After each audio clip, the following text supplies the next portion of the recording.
નમસ્કાર, આપ જોઈ રહ્યા છો સ્પાર્ક ટુડે ન્યૂઝ। ભાવનગર શહેરમાં એક 9 વર્ષની બાળકીને ક્રૂર રીતે તેની સાવકી માતા માર અને અત્યાચાર કરતી હોવાની ઘટના સામે આવી હતી। શ્રીરામ સોસાયટીમાં રહેતા એક પરિવારમાં 9 વર્ષની બાળકીને તેની સાવકી માતા બંને હાથ પગ બાંધી, મોઢે પ્લાસ્ટિક ટેપ લગાડી, માથાના વાળ, આંખના નેણ કાપી નાખી ટીપડામાં પૂરી રાખેલ હતી। આજુબાજુના લોકોને જાણ થતાં બાળ કલ્યાણ વિભાગને અને બાળ કલ્યાણ સમિતિને જાણ કરતા અધિકારીઓ દ્વારા રેસ્ક્યુ કરીને બાળકીને છોડાવી બાળકીનો કબજો લીધો હતો, જે બાબતે બાળ સુરક્ષા સમિતિના સભ્ય પ્રભાબેન પટેલ દ્વારા પોલીસ ફરિયાદ નોંધાવવામાં આવતા પોલીસે ફરિયાદ નોંધી સાવકી માતાની ધરપકડ કરી સાવકી માતા સામે કાર્યવાહી હાથ ધરવામાં આવી છે।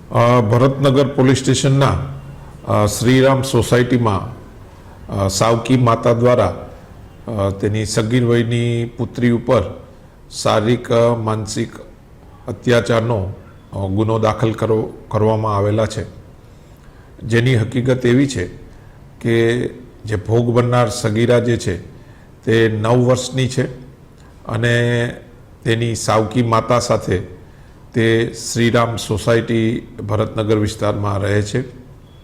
તેની સાવકી માતા દ્વારા તેની આ પુત્રીને અવારનવાર ઘરનું કામ કરાવતા, કચરા પોતા અને માર મારતા તેમજ જમવાનું બી ઓછું આપતા, જેથી જે અગલ બગલના જે આડોશી પાડોશીઓ જે છે તેને આ વાત ધ્યાને આવતા તેણે હેલ્પલાઇન ઉપર ફોન કરી અને ત્યાંના અધિકારીને બોલાવ્યા અને આ જે છે ગુનો એ પ્રકાશમાં આવેલા છે, જેમાં જ્યારે સોસાયટીના રહીશો આ દીકરીના ઘરે જાય છે ભોગ બનનારના, ત્યારે તેના હાથ પગ બાંધેલા છે અને તેના મોઢા ઉપર સેલોટેપ મારેલે ધ્યાનમાં આવેલ।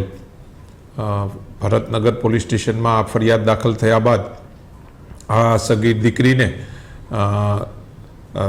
જે તાપીબાઈ વિકાસ ગૃહમાં મોકલી આપેલ છે। Thank you.